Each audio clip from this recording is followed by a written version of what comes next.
Hello, everybody. Oh my gosh, I'm so excited. We are live. This is a live interview with Matt Thomas. Hi, Matt. Hello, how are you, Abbie? I'm doing so well. Oh my gosh. So you're BREW Dr. Kombucha. You're like, are you the real doctor? I'm a doctor. I have a PhD in deliciousness. Oh my God. For a second there, I thought you really were a doctor. And I'm like, yeah, I got a university that gives out PhDs and things like that. Okay, well, this is amazing. So today we are talking about kombucha. Yes. You know, this is a big subject because everyone knows that this is the big like trend kind of big fun drink that everyone always talks about, but people don't really know what it is. So today we're trying to get to the bottom of what is kombucha. So you answer it for us. Sure. Well, we're standing in our fermentation room, and I can give you a little more of a breakdown of that. But that word right there kind of explains a bit about kombucha. So kombucha at its basic form is tea. You got to start with tea. That's the most important thing. It's a tea beverage. You take that tea, you brew it, and as you see, we have these tanks here with about 1,000 gallons. So we brew 1,000 gallons of a delicious tasting tea, and you sweeten it with cane sugar. Then you add it to a tank where you give it the yeast and bacteria that are going to trigger that fermentation. And the whole point of the fermentation is to create a whole host of probiotics. Probiotics are really big right now because the medical community and a lot of people are waking up to the importance of gut health and detoxification and food as medicine and preemptive, dietary-based wellness rather than responding, and working backwards from treating diseases, but instead, the diet as medicine. But so what we do is we brew that tea, we add it to the tank, and with the SCOBY, which is an acronym for Symbiotic Colony of Bacteria and Yeast, and science happens, all the magic happens, takes about 2-3 weeks, and all those probiotics are created through that period. Okay, wait, hang on a second. This is like all too much. This is all too much, okay? So basically, we walk through the grocery store, and we go through the kombucha is in my wine aisle. So I happen to walk by that every once in a while. And I pass it, and I throw it in the cart. I like it, okay? But I don't mind that vinegary kind of like taste. And also I have completely, I love the whole probiotic dealio that's out there right now. Love that. It makes me feel so much better. So I'll toss a couple of these into my cart. But the only thing that I don't like about it is that there's all those floating things. Sure. And that's the live bacteria, I believe. But that would be the reason that I'm kind of like, yeah. I don't know about that. So my big question is, why doesn't yours have the floating things in it? And does that mean it's less healthy or healthier? It's just as healthy, if not more. So the reason ours doesn't have that is because we package it a lot like a craft beer. So once it's done fermenting, we get it cold so the fermentation stops, and we carbonate it like a craft beer, which means we're adding CO2 gently overnight, and then we bottle it cold. And when you see that goober in the bottle and all that stuff floating at the bottom, it's because the company that made that kombucha relied on bottle conditioning, where they took it from fermentation, they put it in the bottle, and then they just let it sit out for a week or so to create the carbon dioxide, because the fermentation would continue happening in the bottle, which it produces that carbonation. But another byproduct of that is inconsistency in that level of carbonation and also the growth of that deactivated yeast and bacteria. So if it doesn't have that, it doesn't mean that it's any different in the liquid. It just means it's different in how the carbonation was added to the kombucha. Okay, so this makes it a lot more inviting, because it looks just like, it doesn't have those extra particles, that you're kind of drinking. And then the other question is, do you shake it? Do you not shake it? But, we can get to all that. We have to dive in a little bit deeper here, because there are people who are like, what are they talking about? Kombucha. Okay. So I know you kind of explained it, that it starts with tea and you went through the whole process, but can you kind of can you distill it a little bit more? Can you tell us what exactly it is and why we should be drinking it? So this is like the tea that we use right here, which is literally this is from our happiness flavor. Happiness flavor. They have the best names, by the way. A good one. That's a winner. Who doesn't want a little bit of happiness on a daily basis? So this is literally what we put in the bottle, and it's sweetened with sugar, and then most of that sugar is consumed during the fermentation process to create those probiotics. So really, this is why we have these whenever we do a demo or video, is because this is it. We're making a crafted iced tea soda, basically, but it has that probiotic wellness component. So there's nothing really to be scared about this word. Kombucha, the origins of the word date back a couple thousand years, and it's stuck, right? I mean, but you could call it, probiotic fizzy tea if you wanted to. But the word kombucha is important, so we're sticking to that. Okay. So do you think that this is more than just a trend? I do, because it's hitting a whole bunch of different important factors for different people too. A lot of people right now are trying to replace sugary drinks like carbonated soft drinks, the ones that have been around forever, and then really sugary juices. So kombucha usually has about 3 to 5 grams of sugar per serving and very low calorie. There's about 60 to 70 calories in a whole bottle. But because all that flavor, all those botanicals that we put into it, and the bit of kind of sour tart flavor from the fermentation, it really has a lot of flavor. And so it's a very satisfying beverage that replaces more sugary drinks, and it's actually good for you. It has that probiotic content that really is great for digestive health, gut health, and overall detoxification. Okay, so I also have a question about the caffeine that's involved here. For people who like their coffee, is this a good coffee replacement? Which one has more caffeine? Can you answer those two questions? Oh yeah, coffee's going to have a ton more caffeine. So typically coffee has around 100 milligrams in like an 8-ounce cup. Green tea would have more like 40 milligrams in an 8-ounce cup. Kombucha, because of what happens in the fermentation tank, there's only about 15 milligrams of caffeine left in the entire bottle, which is 14 ounces. And that's because through that fermentation, a lot of it gets metabolized and consumed by all the yeast and bacteria activity. So it's mildly caffeinated. I drink it in the morning because I think that carbonation and that flavor and then that mild caffeine is all I really need to get going. And it's just a great way to kind of start your system at a good place for the day. That's so interesting, because I've been thinking about, the last couple of days I have not had my coffee, and I'm a big coffee drinker, and I just felt like I was getting too much caffeine, and it really wasn't doing anything for me. I didn't feel like it was doing anything. So this might be a perfect kind of, replacement for me, because it is sort of like a pick-me-up. It kind of got me in a good mood when I was drinking it, and knowing that there's a little caffeine goes a long way mentally. Yeah, well, you and I both have kids, right? I have 3 boys, ages 8, 6, and 3, and so sometimes, the nights are rough enough that in order to peel my eyes open, I need that strong cup of black coffee first thing in the morning. But really, looking at health and wellness, I like to start off with a bowl of yogurt and granola and a bottle of kombucha. I think it's just the perfect morning breakfast. Add in some fruit, and it's a great way to start your day. And you're talking about kids. I was wondering, you said there's not that much caffeine in it, so can kids drink it? Absolutely. I only give my kids my kombucha because we do the entire production in-house. I know all the people who are working on it. I know all the ingredients that are going into it. And I know that we are completely responsible on the alcohol issue in raw kombucha. So my kids love it. Even my 3-year-old, I'll say, "You want some apple juice, buddy?" in the morning, and he'll go, "I want kombucha." Oh my gosh, that's amazing! And you bring up the alcohol. You bring up the alcohol component here. Mm-hmm. And I remember when I was pregnant and I was on my kombucha kick, I stopped drinking it because I thought, oh, geez, I don't know if I'm allowed to drink it with the live bacteria. It seems like not a good idea.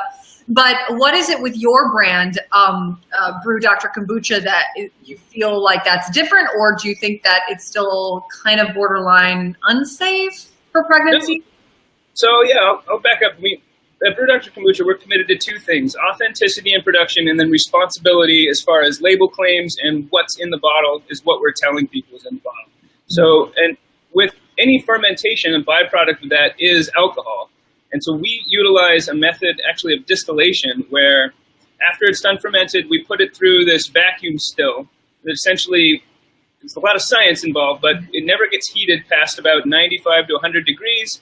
And the atmospheric pressure inside the still is such that the ethanol distills off while the kombucha passes through without pasteurizing or or affecting the kombucha whatsoever. So there's more information on the website. Oh my God. Oh my God. So wait, so are you saying, is there alcohol in your brand or not? So we get it all out, all the way down to 0.1, 0.2. You can never get it all the way out, but if you make kombucha at home, chances are it's got an alcohol content of 1.5 to 2.5%. And our kombucha, before we do that process, it has that alcohol content. So then we strip it away such that we can offer authentic raw kombucha without that alcohol content. And that's why I'm confident in my kids drinking a bottle. And what about pregnant women? Can they drink it? Yeah, I mean, again, it comes down to, there's nothing dangerous from a probiotic standpoint, you know, and the bacteria and yeasts. You know, if pregnant women draw the line at absolutely zero alcohol, then sure, they should not, and they can talk to their doctor about that. But it's listed as a non-alcoholic beverage if it's as low alcohol content as ours, because it's really a trace amount. If you took apple juice out of your fridge and set it on your counter for like a day or two, it would produce that much alcohol just through natural fermentation. I mean, our world is populated by yeasts in the air, and it wants to find sugar, eat it, and spit out alcohol. Okay, so we've talked about the probiotics, and I think people kind of get the fact that probiotics are so important for your body to help with the regulation, the balance, and everything like that. What other kind of health benefits, if you could like tick off a few health benefits, why you think people should be drinking kombucha, and that would be great. We hear from, you know, because it's a ready-to-drink beverage, we can't make like health claims like this is going to do this for you. But we hear from so many of our fans that maybe had stomach issues, or whenever they take antibiotics because it kind of wreaks havoc on their system, they drink kombucha and it totally settles their system and their digestive system. But really the science is that there's billions of live and active cultures that are in the form of beneficial bacteria and yeast that populate the gut. And that promotes the detoxification, the removal of toxins that settle in the system. And it also promotes the gut health, that digestive health, that is becoming more and more tied to that kind of gut-brain axis in the medical community. Yeah, and I'm hearing from some people who are saying that they don't really like coffee, that it tastes like dirty water. That's pretty funny. I don't know. I'm telling you, I certainly like coffee. I like the idea of maybe having both. Beverage guy. Yeah. I know. I mean, I say the more the merrier. Like bring it all on. Okay, so I think this is all fabulous. I wanted to show and talk about some of these different flavors that you have going. This one that I'm holding right now is the new turmeric, ginger turmeric. Yeah. I need to try this one because I was looking at this saying, I'm not so sure about that, you know? Really? So I'm going to open this one. This is definitely a replacement for any kind of probiotic supplement that anybody would be taking. Because there are billions of live actives in each bottle, I just wanted to make sure people knew that if they're taking a supplement right now, this might be a great way to replace it just through naturally occurring probiotics, which is, you know, the way humans are meant to get their medicine, not through little supplements and pills. Oh my God. This might be my new favorite. Yeah, the ginger. It's a lot of people's new favorite. So I did not expect that. What's that? I did not expect that. I didn't think that would be for me, but oh my gosh. Yeah. Well, ginger and turmeric are flavor profiles that go really well together. And are you a chef? I mean, I'm a tea guy. I have a PhD in liquid deliciousness, right? No, I mean, I've run a tea company for 14 years now, and so I've had lots of feedback from our guests. We have a chain of 8 retail tea houses, right? And each one of these flavors started as a tea that we serve to guests at our tea houses. So that's a really important factor about us, is that we're a tea company first, and that's why we want to show people that we are using, these are the same teas that we serve at our tea house. I just heard from Melissa here, and she says you can buy this at Costco? Yeah, we're in Costco in Western Canada, Oregon, Washington, and now LA. Oh, I'm in LA. That's amazing. I should be telling people that you're in Portland, Oregon right now. Yes, we are. Kombucha, like people in Portland, aren't they like the first to the kombucha craze? Isn't it sort of like a cult following? You guys do all that kind of fun stuff. Kombucha has full awareness in Portland, Oregon, and it has maybe like 5% awareness nationwide. So it's definitely, you know, Portland's a really great, supportive food innovator community. A lot of great restaurants. And do you ever come to Portland? Do you know what I'm talking about? I usually only come to Portland if it's for work. But now I feel like I'm going to go to drink tea. or kombucha. Oh, food fair. I mean, I feel like I need to do a taste test, but my big question is, these are like one of these guys. This is how you take them off, and then it kind of has a little bit of carbonation. Can you screw this back on and then drink it later in the day, or do you have to drink it all in one shot? Because this is a lot. This is how many. I don't know how much is in here. So see, there we go. I screwed mine back on. I mean, you get better. Oh, you did. Okay. It's not like a 2-liter bottle of Pepsi where it's a big plastic cap, but it works. Don't dump it upside down until you're sure. But that's a good way to test it, right? If you're going to throw it in your bag for later.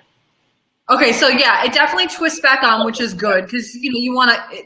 For me, this would be drinking a lot. It would take me like a little bit longer. But the ginger turmeric, you guys have this one's Clear Mind. I definitely need this one. What's in this? Oh wait, I have a question. Do you have any that are decaf? Because I'm so on this decaf, no decaf. No, I mean tea is kind of so the caffeine that gets metabolized in the fermentation creates one of the mix of probiotics. So it's kind of an important element. And so we've never compromised by doing a completely herbal one. So I'm debating if I should try Clear Mind or Love. Which one do you think? Well, Clear Mind's our #1 seller. You should totally try it. So that blend of tea came off of our apothecary list of wellness teas that we serve to guests at the tea houses. And it's rosemary, sage, mint, dandelion root, and green tea. So very like garden botanical flavor. It feels like I'm drinking champagne. Okay. This would actually be it's a really good alternative. Yeah. Yeah, you don't have to get the kids Martinelli's sparkling apple cider every time mommy and daddy want to. Never again. Oh my God, wait, this is crazy. This is really good. This doesn't taste, to me, this doesn't taste like kombucha. And because it tastes so good, I just keep wondering, are you sure it's healthy for you? Are you sure? You sure, right? Yeah, that's the best thing about it, right? Is that people can replace these treat drinks that they've been drinking. And they know deep down they shouldn't drink them. This is actually one that tastes good because of our process of taking real whole ingredients. I mean, you can make things taste good if you try hard enough, right? And there's just enough of a sugar content that the flavor rides on that little bit of sweetness, but it's much more drier profile than like a traditional soda. Okay, we have a couple of questions here. Chris says, I take a probiotic pill for my gut. Is this a replacement or a supplement? I would say it would be a replacement. You should try to make it a replacement. A lot of people have said that they've been able to replace certain, probiotic supplements that they take by drinking a bottle a day or something. And yeah, sure, that's going to be a more expensive habit, but it's a lot more enjoyable. And if you're replacing some other beverage that you'd be spending money on anyway. But yeah, I would definitely say it's a replacement. I mean, there's a whole host of organic acids like gluconic acid, glucuronic acid, lactic acid, acetic acid that are created, a whole bunch of bacteria and yeast, and it's a slurry of probiotics that can really help the system. And then were you the one to come up with all the flavors? I'm sure you have a flavor team and all this kind of stuff, but like, were you the one who had the inspiration? I came up with the first handful, and then it was really team oriented. We'd come up with ideas, or we would go to the tea house and just try a bunch of different teas, and we'd be like, I think this would make a good kombucha. And really, the guests at our tea houses are our incubator, right? We make a kombucha, we put it a little bit in a keg, and we start serving it on tap at our 8 tea houses, and we get feedback immediately, and we know if it's going to be a winner or if we'll move on to something else. Okay, a couple quick questions just about where people can buy it. We talked about Costco, but not everyone lives on the West Coast or in Canada. Sure. So where can they buy it online? Can you buy it online? It's a good question. I know Amazon Fresh was trying to add it, but because it's kind of a refrigerated, fragile, heavier product, I don't suggest it. We've got a great Find It page on our website. We're nationwide, but we're really saturated in the West, and then we're through more natural channel Whole Foods and the like nationwide. We're in what if my mom wants to buy it in Chicago? I mean, how does she get it? She could just go to Whole Foods, or she could go to, in Chicago, we're in more places than we are not. So we should be. Are you in most Whole Foods? What's that? Are you in most Whole Foods? Yeah, we're in most Whole Foods. There's a couple of regions we haven't been able to tick off yet, but well, we got to tick those off. We're nationwide in Canada, and so you should be able to find us anywhere in Canada as well. And then we're talking to our people. Well, I mean, we love Canada. Yeah. But I mean, we got to talk about the USA here. USA. What about the peeps in the USA? They're going to get in Whole Foods or what? Whole Foods, some Costco's, anywhere else? Trader Joe's. Trader Joe's? I didn't know that. Yeah. Well, that's kind of an Oregon and Washington specialty. But down where you are, I mean, there'd be Ralph's, Vaughn's, all the usual stuff. Huge. You guys are like huge. And you started this in 2003. You've grown it. 2003, and then we started making kombucha at the tea houses in 2008. And so, yeah, now we're making about 300,000 bottles a week. Wow. Well, congratulations to you. I love these amazing stories of entrepreneurship. That's pretty awesome. Yeah, it all started when I was a year out of college, and I'd worked on the business plan at the University of Oregon Business School, and just had kind of bad enough jobs right out of school that I was like, I really like this tea idea I came up with. And so I raised $45,000 from friends and family, and it all started from there. That's pretty cool. You were definitely ahead of the trend, which makes it perfect timing for you now. So congratulations. Wow. Okay, well, cheers to you. What is this? Oh, what do you have? Well, I wanted to say that kombucha makes a great mixer as well. Oh. We have a lot of people that just buy like that happiness kombucha because they want to mix it 50-50 with wine as a sangria, a probiotic sangria. The clear mind goes really well with gin. Because there's so many botanicals and herbs in the tea blend, it's kind of like we've done the mixology for you. You don't need a whole bunch of stuff. You just need a little bit of alcohol added to it. So maybe in another couple hours, give that a try as well. Well, I do have to celebrate my birthday today, so maybe I will just do that. Birthday, yeah. Okay, this has been so much fun. Congratulations to you and your team and everybody at BREW Dr. Kombucha. Hi, BREW Dr. Kombucha. Jeezy Pete's. Oh my gosh, say that a million times. Oh, look at this. We have one more final question. Do we get free bottles too? Wait, who's David? I don't know. You might know him. I'm not sure about that.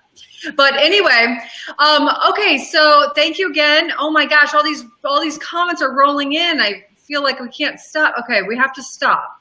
But everyone's loving this whole mixer idea. So if people are ever in Portland, this would be a good place to stop by because actually people can stop by and see the whole facility and grab a drink, right? The distillery and brewery are one place, and we have a tasting room for the distillery that's open to the public 4 days a week. And yeah, you can kind of peek in the kombucha brewery. And we're working on formal kombucha brewery tours, which we haven't quite instigated yet. Okay, well, thank you so much. I had so much fun talking to you and getting to know you, and your product is awesome.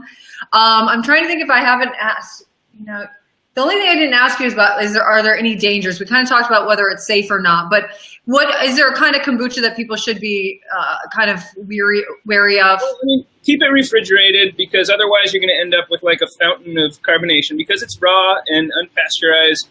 Like the fermentation will continue in the bottle unless it's kept in the fridge. So that means you'd create a little more alcohol and you'd create a whole lot of CO2 and you'd spill it all over yourself. As far as dangerous goes, it's an acidic beverage, right? So it's got a pH like really low. No harmful bacteria can possibly grow in such an acidic environment. We had a water scare where there was a boil notice for the city of Portland, and so we talked to the FDA about it, and they said, "Oh, you don't have to worry because your product gets so acidic that even if there was some in the product, it would never survive in that." Now we still stopped production because we didn't want to have to answer any funny questions like that. But that was a few years ago, and it's the kind of beverage that it's based on how fermentation used to be the way that people would preserve food, hundreds and thousands of years ago, before refrigeration. So fermentation has been around for a lot longer and than refrigeration, and it's been a part of people's diet. And so I think the reason people are feeling good drinking things like this is because they're not getting those fermented foods anymore because everything's refrigerated. So something to think about. All right, and I would just say that if you're kind of new to kombucha and you want to try it out, to definitely not try it at home. I think that there could be some dangers by doing that. I think that you should get it from a trusted source. Okay. All right, that's my 2 cents for the day. You guys have such a great day. Matt, thanks for joining us. We love your product. I think it's awesome. And I'm going to be drinking it all day, I think. because I have lots of flavors. Thanks for sending me something to try out. Happy birthday. All right. Have a great day. Thanks, Matt. All right. Talk soon. Okay, bye, everybody. Please share this video and have a wonderful day. Please share it with your friends, post it on your timeline, do whatever you want to do. Okay, have a great weekend, and we'll talk soon. Bye.